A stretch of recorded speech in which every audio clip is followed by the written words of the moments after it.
Les hacen estudios a los jovencitos y a los niños de hoy de la corteza reticular, porque si existe una malformación, esa persona puede tener un trastorno de déficit de atención. ¿Qué significa? Que cuando hay un fenómeno externo que se sale del denominador común, lo primero que hace nuestro cerebro es prestarle atención.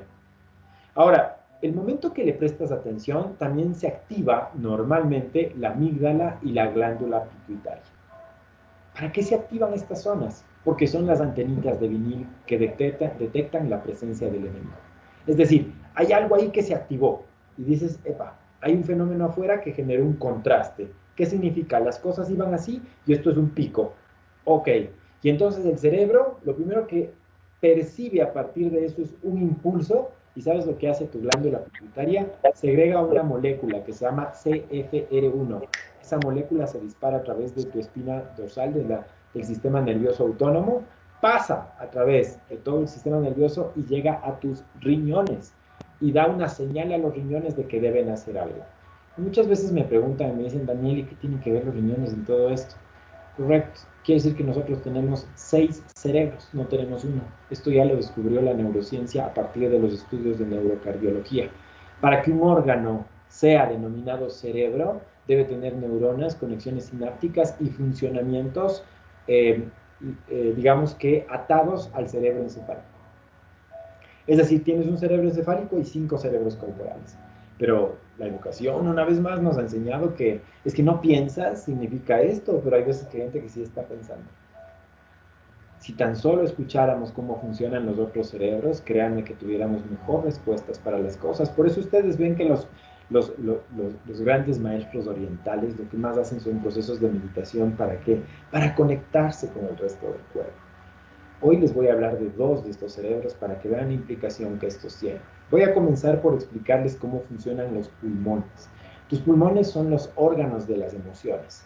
Y es que es lógico, cuando tú recibes un impacto emocional, lo primero que haces es cortar tu respiración. Eso quiere decir que hay una contracción natural ¿en qué? En los pulmones. Por mucho tiempo nos han dicho que el corazón es el que maneja las emociones, pero no es así. La mayor carga emocional está manejada directamente por tus pulmones. ¿Cómo puedo comprobarles esto? Fácil. Cuando ustedes dejan un viejito, un ancianito, en una casa de cuidado abandonado, ¿saben cuál es la principal causa de muerte? La principal causa de muerte son paros respiratorios, edemas pulmonares y también neumonías crónicas. Es decir, una afectación del sistema pulmonar. ¿Por qué? Por la soledad, principalmente. Ahora, me parece extraño que nosotros hace 6 meses y hace 3 meses respectivamente nos hayamos quemado todos los pulmones del planeta, como la selva amazónica y la selva de Australia, y justo surja un virus que se vuelve muy letal cuando se anida o cuando llega a sentarse en donde, en los pulmones del ser humano. Y entonces como que el planeta dijo, espérate, se guardan porque tengo que recuperarme, dañaste los pulmones, yo puedo dañar los tuyos. Y entonces nos damos cuenta de que es un planeta deprimido. Ahora, pasando de esto a los riñones, quiero que también me entiendan qué hacen los riñones en cambio en relación con el cerebro encefálico. Los riñones, en el trabajo que se ha hecho a nivel de procesos neurocognitivos, se ha encontrado que tienen mucho que ver con un proceso que es la predicción o prospección de futuros. Es decir, las personas que tienen mejor conexión sináptica y mejor relación a través del sistema nervioso entre el cerebro encefálico y los riñones van a tener una mejor y mayor carga y mayor cantidad de información. ¿Para qué? Para predecir futuros. Esa es la característica natural. Y entonces, ¿qué pasa cuando tu cerebro recibe un impulso de la parte externa? La glándula pituitaria y la amígdala les llaman a los riñones y les dicen, ponte a hacer algo, por Dios, necesitamos ver a dónde vamos con todo esto, predíceme futuro. ¿Y sabes qué hacen tus riñones? Disparan nuevamente la señal arriba al cerebro encefálico y le dicen, ok, vamos a buscar información, búscame en los archivos, por favor, dime qué nomás tenemos de datos para poder predecir futuro. Y se activa todo tu sistema límbico, que es la zona donde está guardada la información, y principalmente vas a ir a los archivos X, que son tus ganglios basales, y comienzas a buscar ahí la información. Les tengo una noticia. Tanto ustedes como sus colaboradores, como los equipos de trabajo, como yo y como cualquiera, tenemos un funcionamiento neurofisiológico natural, que es que lo primero que se activa lo primero que encuentras dentro de la información de los ganglios basales no es información positiva.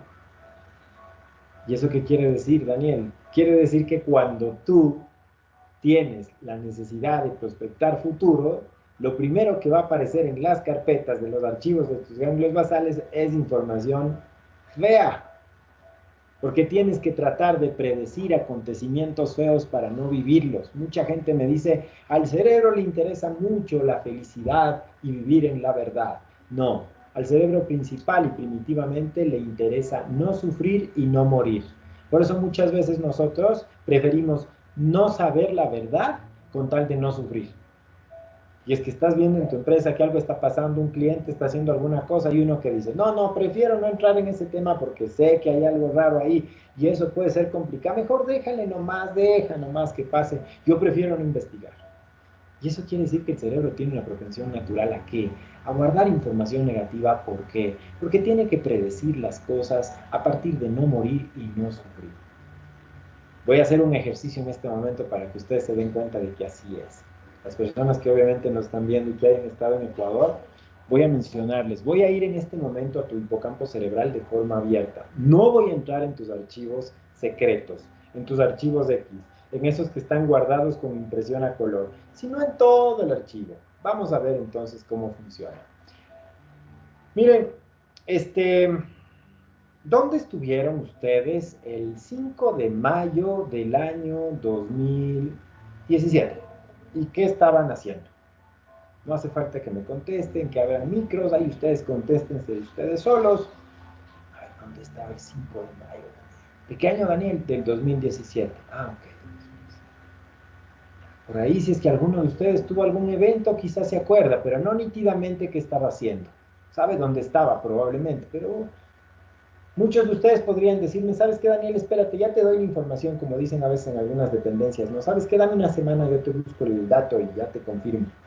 ¿Sabes qué harías? Irías a Facebook, a ver dónde estuviste, a ver si publicaste algo y me puedes contestar, incluso con cierta exactitud. Eso quiere decir que tendrías que ir a buscar en archivos, en la biblioteca, pero ya en un proceso más complejo. Ahora voy a entrar en tus archivos X, en esos que están a flor de piel, en esos que fueron guardados nítidamente. Y quiero que te des cuenta cómo funciona. Voy a lanzar la pregunta. ¿Dónde estuviste el 16 de abril del año 2016, cuando comenzó a temblar la tierra en Madrid? Entonces es interesante porque la mayoría de ustedes, estoy seguro, comienzan a ver nítidamente el lugar, no solo el lugar, sabes qué estabas haciendo y algunos llegan a decirme, Daniel, yo sí me acuerdo que ese día a las 6:28 de la tarde estaba con, puedes estar solo, podrías haber estado con alguien o estabas caminando por la calle, hasta sabes la persona que estaba a tu lado. Ahí está. Entonces, mito no es mito, comprobado. Nuestro cerebro es principalmente un guardador de información negativa y de forma nítida. Y entonces cuando a un adulto le dicen que se prepare y que piense como un niño y que tenga la predisposición de un niño y que se deje sorprender, ¿saben qué, mis queridos amigos? Es una mentira enorme. Es un proceso consciente que consume mucha glucosa de tu cerebro, pero en realidad el cerebro funciona de otra forma, de manera natural. Y es la que les acabo de confirmar en este momento. Entonces entendamos una cosa. ¿Y cuál es la gran máxima que quiero dejarles hoy? Por favor, si tienes miedo es porque eres ser humano. Hoy existen coachings y un montón de cosas sensacionalistas de motivación, donde dicen, es que al miedo no hay que hacerle caso, es que los miedos no existen, es que a los miedos hay que vencerlos. No, no, no, no, no, no. Cuidado. Es un funcionamiento natural de tu cerebro. Y querer trabajar en ausencia del miedo, yo tengo una frase que publiqué en redes que decía el otro día, tan peligroso es que una persona tenga demasiado miedo como que una persona no tenga miedo. Porque el miedo es un regulador natural del comportamiento y la conducta humana. Entonces, tengamos paciencia. Somos seres humanos. Que tengas miedo está bien. Ahora, ¿cuál es la diferencia? ¿Qué nos hace distintos? ¿Qué nos podría hacer una persona diferente? Vamos a ver lo que nos dice Chespirito en este video de 1 minuto sobre el tema del miedo.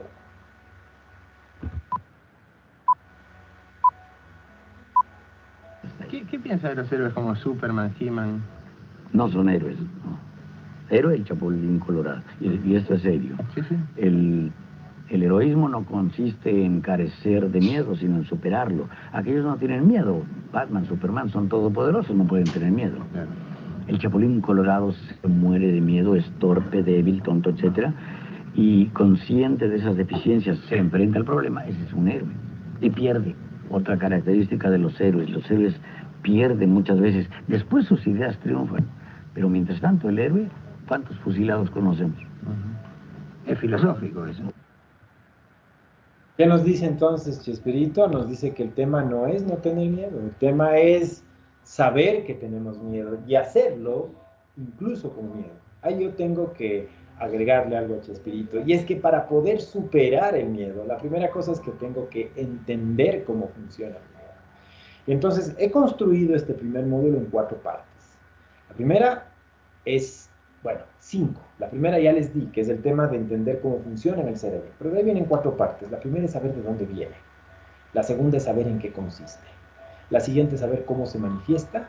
Y la última es generar procesos de gestión natural emocional. Vamos a dejarles herramienta pura.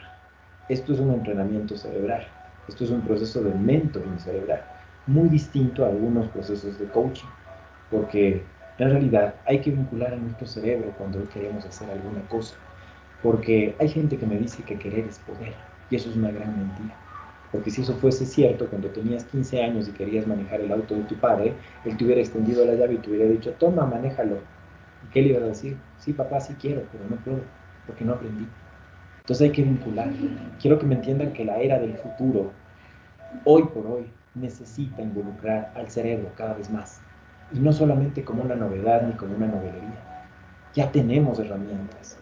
Ya se lanzó en Europa el CNO, que es el Chief Neurological Officer, que es el que va caminando con el CEO, con el CFO, van caminando. ¿Por qué? Porque hay que cuidar la salud neurocognitiva. Hoy tenemos mucha información ahí afuera y eso nos está desparramando emocionalmente, está rompiendo nuestros cerebros. Y nosotros somos formados como tanques de información, no como procesadores de datos. Y hoy lo que más necesitamos es procesar información, no estarla guardando, porque ya todo está en la nube, porque ya todo está guardado. Porque hoy le preguntas a un joven cuál es tu teléfono y te va a decir, ¿y para qué quiere que yo le diga mi teléfono si yo no me lo sé, porque yo no me llamo? Cuando tú antes te sabías el teléfono de la abuelita, del abuelito, del tío, de la tía, del papá, de la mamá, con las direcciones del trabajo y todo. Tenías tanques de información. Hoy necesitamos procesadores. ¿Qué tan fuertes somos nosotros en cuanto al tema de procesamiento de información? Vamos a ver, la primera cosa es comenzar a entender cómo funcionan nuestras emociones. Ya vimos cómo funciona en el rigor cerebral.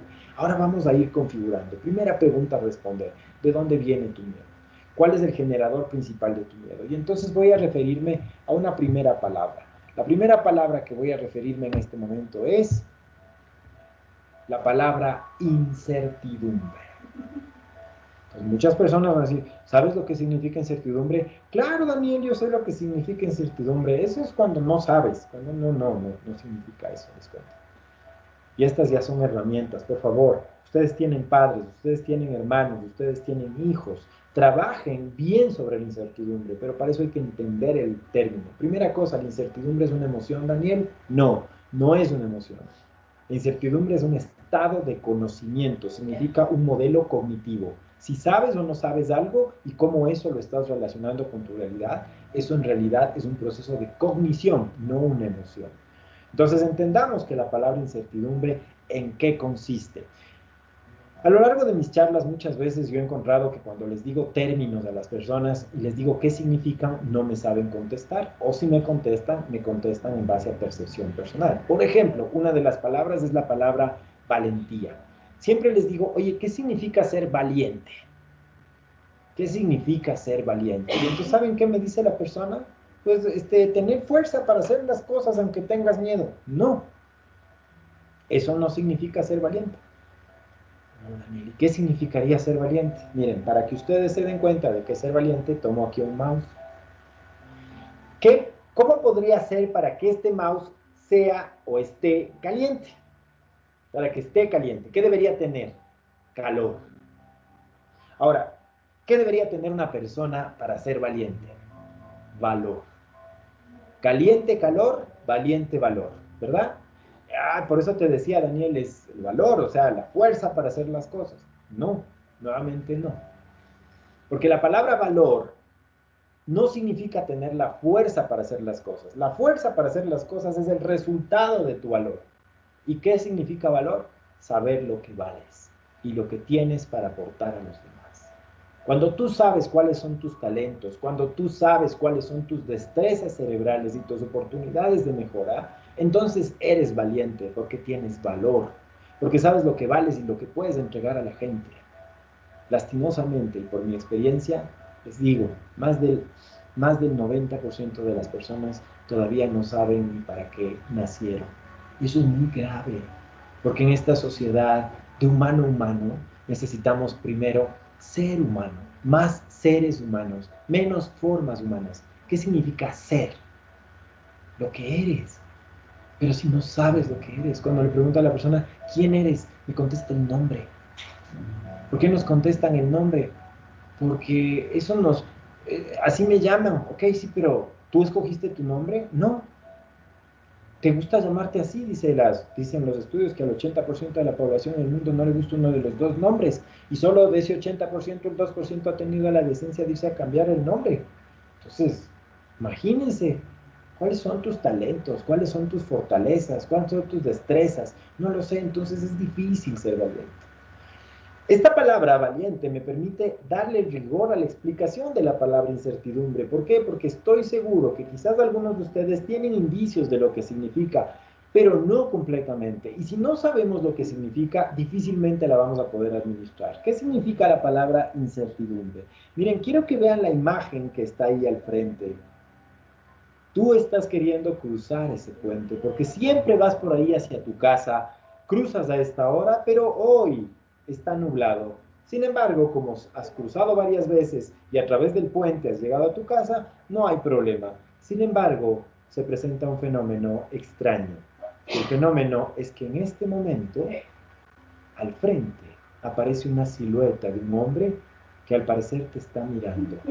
Estás completamente solo o sola y esa persona nunca estuvo ahí.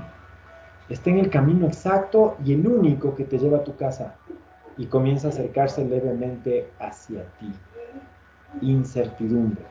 La palabra incertidumbre quiere decir la mezcla de tres palabras. Esta es una palabra compuesta. Tomen nota de esto. La palabra incertidumbre se compone de incierto, certeza y costumbre. Esas son las tres palabras. Incierto, certeza y costumbre. Interesante, por eso se llama incertidumbre, exacto. Costumbre también está metida ahí. Ahora, ¿qué significa la palabra costumbre? La palabra costumbre significa la forma de vivir que tienes, las acciones que normalmente haces. Por eso dice, me acostumbré a trabajar a tal hora, me acostumbré a verte, me acostumbré a comer a esta hora, me acostumbré a dormir a estas horas. Quiere decir, es toda tu agenda diaria, que a veces son acciones que ya las hacemos de forma automática. Eso es tu costumbre. Ahora quiero que me entiendan que la vida se define desde tres flancos. La palabra vida se define desde el punto de vista teológico porque tu espíritu está dentro de tu cuerpo. Desde el punto de vista físico porque tienes signos vitales. Corazón, pulmones, cerebro están enviando una señal. Pero desde el punto de vista mental, la muerte, es decir, la vida, se define como la forma en que yo vivo y el significado que eso me ha dado en la vida. Por ejemplo, yo voy los días sábados a tocar en un barcito donde un amigo toco la guitarra. Esa acción repetida me da un significado que es, él es el músico del bar. Es decir, la forma como has vivido te ha entregado un significado y eso desde el punto de vista mental se llama vida.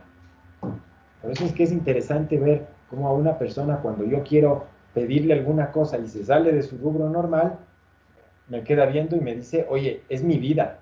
Vas donde tu hijo adolescente y le dices, oye, Juan, tiende tu cama, por favor. Déjame, es mi vida. No sé, pero yo te estoy pidiendo que tiendas la cama, ¿por qué me sacas toda tu vida al frente? ¿Por qué? Porque solo las cosas que hacemos y las que dejamos de hacer también dan el matiz al concepto de la palabra vida desde el rubro mental. Y entonces quiero que me entiendan que cualquier cosa que ponga en riesgo no solo la permanencia de tu espíritu en el cuerpo, no solo tus signos vitales, sino también tu forma de vivir, se asocia con la palabra muerte, desde un modelo inconsciente. Entonces, costumbre. De ahí viene la palabra certeza. ¿En qué consiste la palabra certeza? Daniel, Que gracias a estas cosas que yo hago de forma repetida, me he acostumbrado a obtener estos resultados. Yo me levanto a las 6, con eso avanza a trotar hasta las 7, me baño 7:30 y llego a la oficina a las 8:30. Con eso mantengo mis ingresos. ¿Se dan cuenta? Tengo un rubro de cosas que hago que me permiten obtener resultados. Eso se llama certeza. Entonces la palabra certidumbre quiere decir las cosas que hago que me permiten obtener resultados. Pero ¿qué pasa si las cosas que hacías es ir a través de ese puente todos los días para llegar a tu casa a las 5 de la tarde y hoy aparece ahí al frente otra persona? Automáticamente la palabra certeza se cae en pedazos y aparece otra nueva que se llama incierto. Quiere decir, no hay data, no hay información, no tengo la certeza de que esto se pueda lograr. Y está poniendo además en riesgo, ¿qué cosa? Mi costumbre, mi forma de vivir. Y entonces nuestro cerebro comienza a complicarse. Comienza a complicarse. Entonces, quiero que me pongan atención en lo que vamos a hacer. Voy a hacer un juego mental. No hace falta que me contesten, no hace falta. Solo les dejo una premisa. Las personas que quieran preguntarme algo, Anita va a estar tomando ahí atención de las cosas que nos contesten en el chat para que después podamos contestar cualquier pregunta. ¿Ok? En este momento te voy a hacer preguntas y ahí, con micrófono apagado, solamente contéstate a ti en voz alta. Vamos a hacer un juego mental. Voy a presentarles 3 imágenes. La primera imagen que está ahí, quiero que me digas qué puedes ver en esa imagen. No hace falta que me abran el micrófono. Ustedes mismos, contéstense ahí donde están.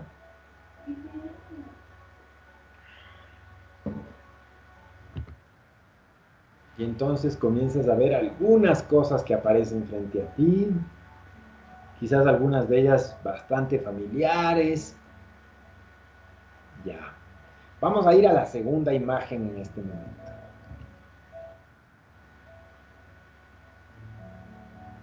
Quizás algunos sacaron los ojos por ahí. No se acerque mucho a la pantalla nomás por si acaso. Ok. Pueden ver también algunas cosas ustedes ahí. De seguro están lanzando algunas respuestas. Una misma persona puede tener varias respuestas, de hecho. ¿Y ahí qué pueden ver? A ver. ¿Qué nomás pueden ver ahí? Varias cosas, ¿no? Varias cosas comienzan también a aparecer frente a ustedes. Voy a darles las respuestas. Voy a darles las respuestas en este momento. ¿Sí? Vamos a darles las respuestas. A ver, aquí, ¿qué podemos ver? A ver, si no has almorzado, es probable que veas pizzas, pasteles o quesos.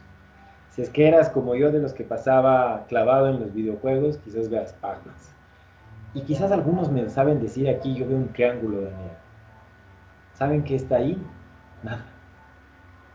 Nada. Porque para que veas eso quiere decir que estás generando un proceso de interpretación. Si estás viendo el triángulo es porque estás uniendo las líneas. Ahí no hay nada. No hay nada, mis queridos amigos, no hay nada ahí. Tú estás inventándote en base a la información que tienes. Y esto les voy a comprobar con esto. Si es que hace 6 meses yo te preguntaba, con mucho más rigor, hay gente que me dice es un helado para un montón de amigos, eso es una piñata. Es un mazo de eso de los vikingos, pero ¿saben cuál es una de las respuestas más comunes ahora? El coronavirus. Oye, qué interesante. Esta imagen yo la he presentado por lo menos 2 años trabajando con empresas y hace 6 meses nadie me decía ese nombre. ¿Por qué? Porque no estaba en tu mente. Y entonces debemos entender que la realidad de una persona no se configura desde lo que pasa afuera, sino desde lo que pasa adentro, desde las cosas que existen. A veces quitamos importancia a las cosas que los otros piensan cuando para ellos es su realidad. No en vano dice la historia que Sherlock Holmes se acerca donde el Dr. Watson en el 221B de Baker Street y le dice, Watson, ¿usted cree que los elefantes rosados con puntos negros existen? Y le responde Sherlock Holmes, responde Watson y le dice, no, no creo Sherlock, no creo que existen. ¿Y saben qué le dice Sherlock Holmes? ¿Lo pudo ver? ¿Y saben qué contesta? Sí, entonces para usted sí existe. ¿Qué más pasó aquí, no es cierto? Aquí nosotros tenemos una culebra en el agua, el monstruo del lago Ness. ¿Qué tenemos ahí? Nada. Una vez más están inventando. En Guayaquil, ¿saben qué me dijeron recién nomás? Es el rabo de un gato, más. El rabo de un gato. ¿De dónde está el gato? Es que ya se ahogó. Hasta allá puede llegar el nivel de imaginación. Ahora, ¿qué les quiero decir con este ejercicio? Miren, mis queridos amigos. Cuando nuestro cerebro entra en un proceso de que algo es incierto, pierde el rigor de la certeza. ¿Qué significa eso? Que lo que tenía como cierto desaparece. ¿Y sabes qué hace el cerebro? Se desespera por tratar de regresar lo más pronto posible a la certeza. Quiere regresar lo más pronto posible a la certeza. Y para eso, ¿saben qué hace? Se inventa. ¿Y de dónde saca la información? De los acontecimientos más terribles de nuestra vida. De ahí saca la información. Y entonces completa las cosas. Y eso quiere decir que ante la ausencia de información comenzamos a desinformarnos. La palabra desinformación significa que estás cargado de información falsa. Y no solo que nos cargamos de información con propia suposición, sino que comenzamos a investigar cosas que así lo comprueben para poder darme la razón.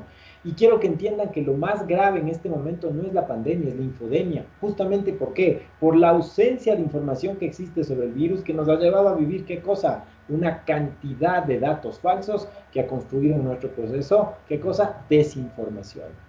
Y entonces, existió ya desinformación. Y ahora, ¿qué genera la desinformación? La desinformación genera miedo. Ahora, ¿qué significa el miedo, Daniel?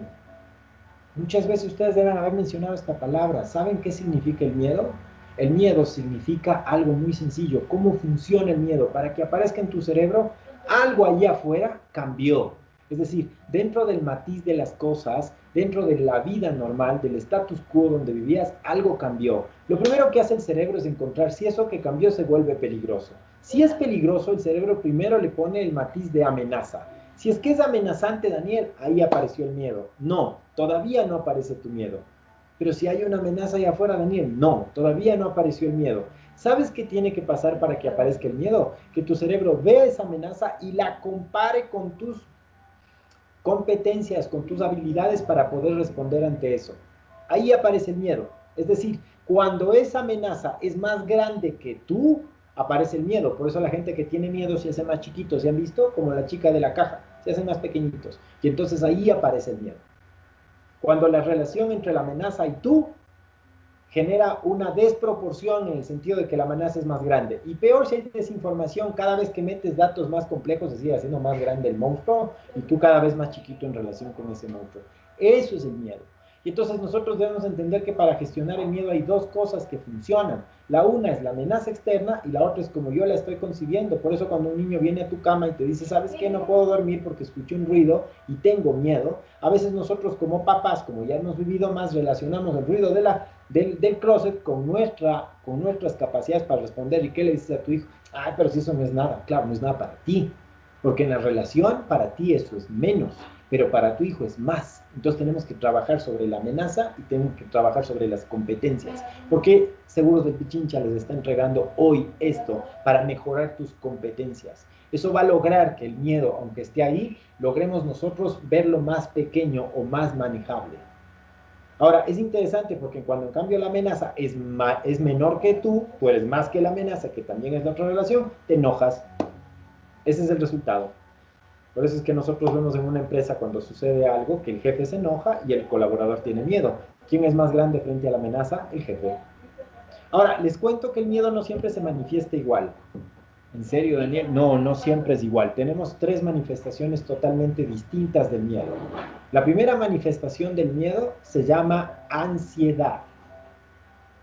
No es lo mismo que la angustia ni la frustración. ¿En qué consiste la ansiedad, Daniel? En que tu miedo se abrió en miles de miedos. ¿Cómo reconocemos una persona ansiosa? Porque te dice, es que mi papá, es que mi mamá, es que mi hermano, es que mi hermana, es que mi trabajo, es que no sé qué voy a hacer. Y te lanzan miles, como 50 enanos diabólicos frente a ti, todos quieren morderte las piernas. Ese quiere decir que tu miedo se descompuso en partes. Ahí viene la ansiedad. Pero hay otra manifestación que es la angustia, y es cuando tu miedo, en cambio, se focalizó en una sola cosa y sientes que se te acaba el tiempo, que se te acaban los recursos. Es decir, tu mirada no es amplia, no es dispersa de miedo, sino que se vuelve angosta. Por eso viene la palabra angustia, viene de angosto. ¿El tratamiento, Daniel, de la ansiedad y la angustia es diferente? Por supuesto, no es el mismo. Neurocognitivamente no se puede trabajar con esos dos miedos de la misma forma. Pero hay una tercera que se llama frustración. ¿En qué consiste la palabra frustración? Me siento frustrado. ¿En qué consiste? No sé. La frustración es una emoción compleja, mis queridos amigos. Si tienes un colaborador frustrado, un jefe frustrado, una persona en tu familia frustrada, tienes que entender que esa emoción se deriva de dos emociones. ¿Sabes cuáles son? La tristeza y el enojo. Cuando se suman las dos, está presente la frustración. Miren el acto. Ay, pero ¿por qué me pasa esto? Siempre a mí. ¿Pero por qué me tiene que pasar? Ay, siempre me pasa. Es decir, paso de la ira a la tristeza. Y entonces la persona está frustrada. Daniel, y entonces la ansiedad, la angustia y la frustración se tratan diferente, correcto. Y eso es lo que vamos a ver hoy. Entonces, vamos a entrar en la última parte, las 5 destrezas fundamentales de un guerrero del manejo del miedo. Pónganle cuidado, porque esto es importante también para sus colaboradores. Vamos a vincular la motivación mental, sí, pero también le voy a vincular a la herramienta cerebral. ¿Cómo funciona esto? ¿Cuáles son las 5 destrezas que debería tener un guerrero del miedo? La primera cosa se llama respiración consciente. ¿En qué consiste la respiración consciente? Estar consciente de que estás respirando. Pero no solo de que estás respirando, sino cómo estás respirando. Cuando una emoción fuerte te embarga, es normal que cambie tu sistema respiratorio y tu ritmo cardíaco. Si tan solo escucháramos, les decía al comienzo, nuestros órganos, en este caso el corazón y los pulmones, nos daríamos cuenta de que estamos afectados por una emoción y estamos al borde de tomar decisiones equivocadas. Y entonces, ¿qué es lo primero que tenemos que nosotros manifestar? La respiración consciente. ¿En qué consiste la respiración consciente? Respirar en 12 tiempos. Toma aire en 4 tiempos, sostén 4 tiempos y bota por la boca en 4 tiempos. La herramienta es, aplica esto por lo menos 5 veces seguidas el momento que te sientas con una emoción compleja. Vas a ver cómo permites que la información recorra tu cerebro y tienes mayor grado de conciencia para resolverlo. El segundo, yo les puedo decir que una de las destrezas y habilidades más grandes de las empresas del futuro, de las humanizadas, es la fe. Pero ¿sabes en qué consiste la fe? La fe es del otro lado del miedo. Mucha gente se permite tener miedo, pero no tener fe. ¿Por qué? Porque el miedo implica que yo espero que pasen las peores cosas en mi vida, aunque no tengo ninguna garantía de que así sea. Pero no se permite esperar que pasen las mejores cosas en su vida, aunque tampoco hay una garantía. Una de las garantías es que Dios te ofrece siempre lo mejor. Y es que siempre terminaron las cosas bien. Los acontecimientos más difíciles de tu vida siempre terminaron bien. Recuérdalos. Te construiste al final. Entiendan esta frase que dice John Lennon, y es que siempre las cosas terminaron bien. Y si es que aún no están bien, es porque aún no es el final. ¿Cómo funciona la fe? Fortaleza espiritual. Es una destreza, mis amigos. No se trata de arrodillarse o creer en Dios. Esto es algo que tiene que construirse todos los días. Es un encuentro con nosotros mismos. No se trata de una religión, se trata de una relación. De entender que hay algo más que está gobernando nuestra vida. Y que debemos hacer espacios en los que podamos conectarnos con eso como empresa, como personas, para ir desarrollando esta destreza. Es súper importante entender. Implementos emocionales. Nos han dicho que hay que usar gafas, mascarilla y guantes. Gafas para el virus y guantes para, si topas algo, no infectarte. Hay que transformar estos implementos en implementos emocionales. Usar gafas, no ver información complicada. Usar guantes, no topar temas difíciles. Y usar mascarilla, no para que no ingreses, no para que no salga el virus. Es decir, no contar cosas complicadas, no hablar de temas difíciles. Puedes infectar a las otras personas. El nivel de sensibilidad hoy es más amplio y por ende puede complicar a toda la organización, basta con que venga una persona negativa. Por eso que esos temas no hay que topar. Esos implementos físicos que nos ha dicho las autoridades y el COE, hoy nosotros lo transformamos en implementos emocionales, porque sí estamos cuidando el cuerpo, pero ¿qué hay de tu mente?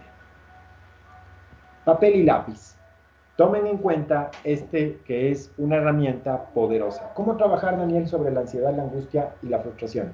Aquí les digo. Tomen papel y lápiz.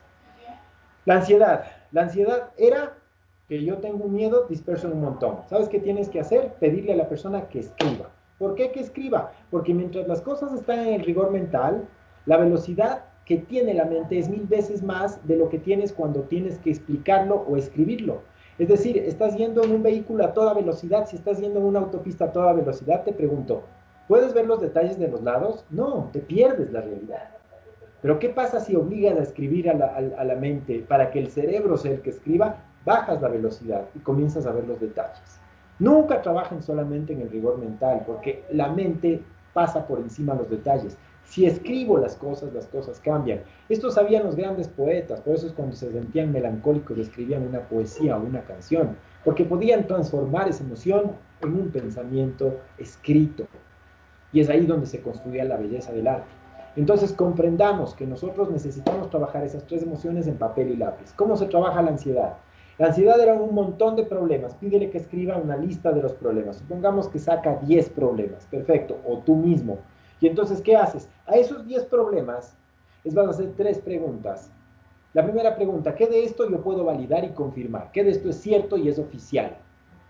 No, yo creo que estas últimas 4, no, la teoría de la conspiración, que los 2 murciélagos en China, que Batman se comió un ceviche y todo eso, no, no me sirve. Sácalo de ahí, se fue. Me quedan 6. De esas 6, va la siguiente pregunta. ¿Qué de estas cosas yo puedo manejar? Yo puedo cambiar solo. No, estas últimas 4 dependen del gobierno, esto depende del orden, ya, no. Entonces, esas 4 van a tu momento de fe. Lo pones en manos de Dios y ahí queda. Me quedo solo con 2. Esas 2 que sí te competen a ti y que sí son reales, le pones en orden y dices, ¿cuál es la más grandota de estas? ¿Cuál es la más pesada? Esta, ok, perfecto. Entonces, esta, le voy a poner un plan de acción para que no pase. Y comienzas a ponerle un plan de acción. ¿Qué pasó? La ansiedad, que era un montón, se bajó a poquitas y tiene plan de acción. Comprimimos ese miedo, la ansiedad. La angustia, escribes lo que te tiene acoquinado, adolorido, intenso. Perfecto, es un solo problema, recuerden, la angustia. Y entonces, ¿qué le dices? Ok, está angustiando, se me está acabando el tiempo, estamos... Ya, le haces 3 preguntas a la angustia. La primera pregunta es, ¿de qué otra manera podría hacerlo? Estamos obligándole a la mente que está viendo todo angosto a que se amplíe en cambio. ¿De qué otra manera? La segunda, ¿qué otra persona o qué otras personas o qué otra empresa me podría comprar? ¿Qué otro cliente podría tener? Eso es ampliación. Y la última, si no te salen las 2 primeras, es el y si, se llaman micromundos supuestos. ¿Y si hago esto? ¿Y si hago esto? ¿Y si hago esto? ¿Y si hago esto? Amplía. Y el último trabajo sobre la frustración. ¿En qué consistía la frustración? La mezcla de la tristeza y el enojo. ¿Cómo se le trabaja? Hay que preguntarle a cada uno qué pasa. Al enojo, ¿con quién me enojé? ¿Por qué me enojé? ¿Qué me tiene enojado? Y escribo. A la tristeza, ¿qué perdí? ¿Qué no logré? ¿Qué está sucediendo? ¿Qué me tiene triste? Escribo. Perfecto. Ahora, a lo que salió del enojo, le tratas a través del perdón, sea para ti o para otras personas. Recordemos que el perdón es un ejercicio personal. La disculpa es un ejercicio dual. Porque él tiene que arrepentirse para yo quitarle la culpa. Te disculpo. El perdón no. Puede ser que ni la persona ni esa gente esté ahí. Tú tomas la decisión y dices, ok, lo suelto. Te perdono. Incluso puedes hacer bravo. Te perdono. Ok, esa sola palabra suelta. Entonces, ¿qué arregla el enojo? El perdón. Y a la tristeza tenemos que llevarle al aprendizaje. ¿Qué debo aprender de todo esto? ¿Qué cosas me quedan como experiencia para no volverlas a hacer? Y las escribo. Y entonces el perdón y el aprendizaje desenredan la frustración. Es así como se trabaja la frustración. Tuya, de tu gente, de tu familia. Esta herramienta se llama papel y pluma porque hay que escribirla. Pero no tenemos que dejar de lado la última herramienta con la que cerramos el día de hoy, que es el soporte y la contención. No lo hagan todos solos. Si necesitan ayuda de expertos, de especialistas, háganlo. Y si no, al menos ustedes nominen una persona que les pueda ayudar. 1 o 2 amigos que te escuchen, que no te juzguen en este momento, son fundamentales. Porque hay veces que en tu emoción no está bien y vas a necesitar que alguien más te gestione. Entonces tomemos, por favor, muy en cuenta este elemento. ¿Por qué estoy trabajando yo con Seguros de Pichincha? Porque ellos sabían que trabajar en equipo es mucho mejor. A veces aplica la ley del tío en las empresas. Y es que la ley del tío, que cuando quieras que tus hijos hagan algo, dile a tu hermano que le diga, porque a ti no te hacen caso.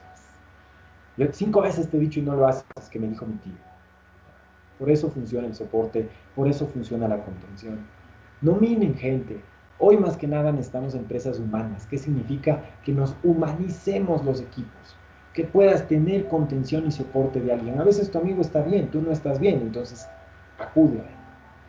Es importante entonces entender y comprender todas las herramientas. Voy a dejar la cabecita llena nada más para finalizar esta charla. Primero, ¿Qué hemos visto? ¿De dónde vino esto? Del cambio del orden, tiempo y espacio. Segundo, ¿qué generó en mi cerebro? Un movimiento químico fisiológico que me lleva al miedo. Pero el miedo es normal. Ahora, ¿qué tengo que hacer? Trabajar con ese miedo para superarlo y salir adelante, porque el miedo tiene cosas buenas que decirme y es que me falta aprender, qué debo hacer, qué puedo tomar cautela. ¿De dónde viene el miedo? De la incertidumbre, incierto, certeza y costumbre. Ahora, ¿qué pasa con incertidumbre? Mi cerebro quiere volver a la certeza, entonces carga información. El problema es que cargamos lo que no es. Y entonces me lleva a la desinformación. ¿Eso qué me genera? Miedo. Amenaza más grande que yo. Pero ese miedo no es uno solo, se manifiesta en tres. Ansiedad, angustia y frustración. Ansiedad, muchos miedos. Angustia, uno solo, intenso, angosto. Frustración, tristeza más enojo. ¿Cómo se trabaja cuáles son las fortalezas? Respiración consciente, fe. La siguiente es los implementos emocionales. La siguiente es papel y lápiz, ansiedad, angustia y frustración. Les comenté cómo se trabaja. Y la última es soporte y contención. Son herramientas, y si algo les puedo decir es que hace 4 semanas me quedé sin clientes. ¿Y saben qué? Lo que más funcionó en mí en ese caso fue la fe. La fe es algo que se construye con el tiempo. Tengo una fe de 10 años, mis queridos amigos. Si estoy parado aquí frente a ustedes es porque incluso tuve que fallecer hace 7 años, 2 segundos. Y estoy aquí con ustedes porque sé que allá afuera hay una promesa para mí. Trabajen bien en la fe. No la tomen, no la subestimen, porque de ahí radica todo. Hoy más que nunca hay que trabajar en eso. La historia dice que un discípulo se encontró con su maestro y le dice, tuve un sueño. Habían 2 lobos en mi sueño, un negro y uno blanco. El maestro le dice, el negro era tu miedo y el blanco es tu fe. Maestro, ¿y cuál de los 2 crees que gana? ¿Saben qué le contestó el maestro? Al que más hayas alimentado. Ausencia de fe, presencia de miedo. Ausencia de miedo, presencia de fe. Queríamos dejarles esta información. Estos son mis datos de contacto, mis queridos amigos. Estamos publicando todo el tiempo en redes sociales buena información, cosas que realmente nos edifiquen y que no nos destruyan, que no nos compliquen. Ahí están las redes, me encantaría tenerles conmigo. Normalmente estamos publicando, estoy haciendo cada lunes, miércoles y viernes Facebook Live gratuitos. Hoy vamos a tener uno sobre el volver, qué desafíos nos trae el volver a trabajar. Todo el tiempo estamos compartiendo información. Estamos a las órdenes para cualquier trabajo y cualquier cosa que ustedes necesiten. Brain Solutions Latam es una empresa que está especializada en neurociencias. Desde hace 10 años que hemos construido en empresas nuevas y mejores destrezas. Queremos agradecerles, junto con Seguros del Pichincha, por este espacio que han dedicado. Recuerden una cosa, hay una sola cosa que diferencia a una persona de éxito de una que no tiene éxito, lo que hace con su tiempo libre.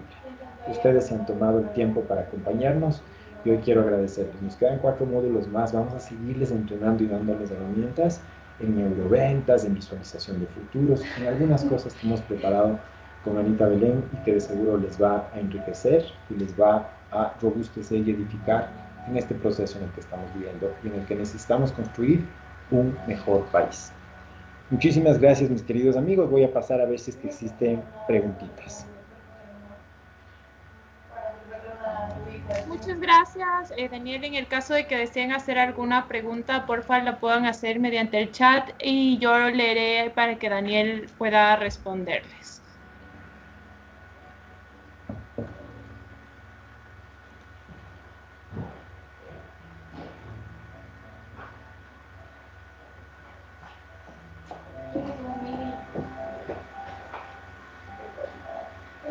Gracias a ustedes, gracias Giancarlo, gracias Ivana, gracias Isabel, Jorgito también muchas gracias, gracias a todos, gracias por este espacio que se tomaron en atendernos.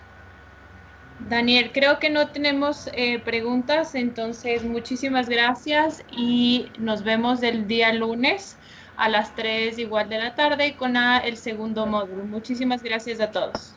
Gracias a ustedes. Seguros del Pichincha. Una familia para la familia.